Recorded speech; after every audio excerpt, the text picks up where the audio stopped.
My friends and everybody else, always looked at me and my family and felt I was lucky.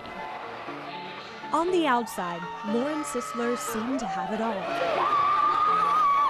And growing up in a middle-class family, my parents always took care of me and my brother, did everything they could to make sure we were taken care of. And of course, you remember As a young gymnast, Lauren could always count on her parents to be there, congratulating her in her successes, consoling and lifting her spirits in her struggles.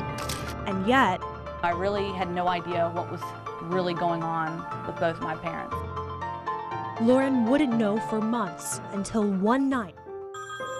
As a freshman in college, she received a phone call from her dad that shook her to her core. When I answered the phone, my dad was on the other side. I said, "Dad, what's going on? Is everything okay?" And he sounded a little distressed, and he said, "No." And I said, "Dad, what's wrong?" And I said, "Dad, what's going on? Is everything okay?"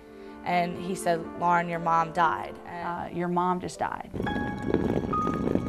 And I remember wheeling my suitcase onto that plane and just having something hit me, like a pit in my stomach, that something just wasn't right.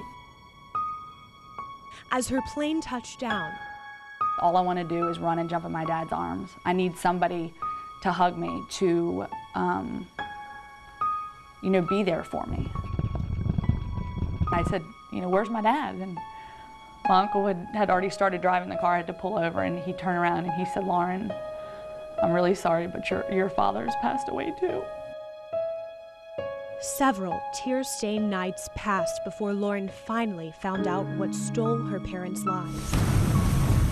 A mother, father, brother, sister torn apart by one devastating disease, addiction. Toxic levels of the prescription drug fentanyl were found in both her mother's and father's bodies. They died of overdoses within hours of each other. Fentanyl is a pain medication 50 times as strong as morphine, typically given as a last resort when nothing else can touch their pain. Paramedics found stacks of these patches inside the Sisler's freezer. Lauren will never have all the answers, but she believes her parents fell into the dangerous path of addiction after being treated for other medical conditions. When you become addicted to something, you lose control. My parents did everything they could to mask the addiction inside of them. And I think that's why nobody knew just how bad their problem was, because they didn't want other people to recognize that there was a problem. As Lauren approaches the 10-year anniversary of her parents' death, she's lifting her eyes from her personal struggle and looking ahead at the vast landscape of mothers, fathers, brothers, sisters everywhere battling addiction for the first time, rolling the dice with their lives at stake. Ultimately, my parents had a greater impact on people's lives than anybody will know, and that is my goal now, is through this recovery process, is to allow people to understand what addiction is, what it can do, that there is hope out there for people. Lauren hopes to keep her parents' legacy alive by remembering them at their best. She's a good mother.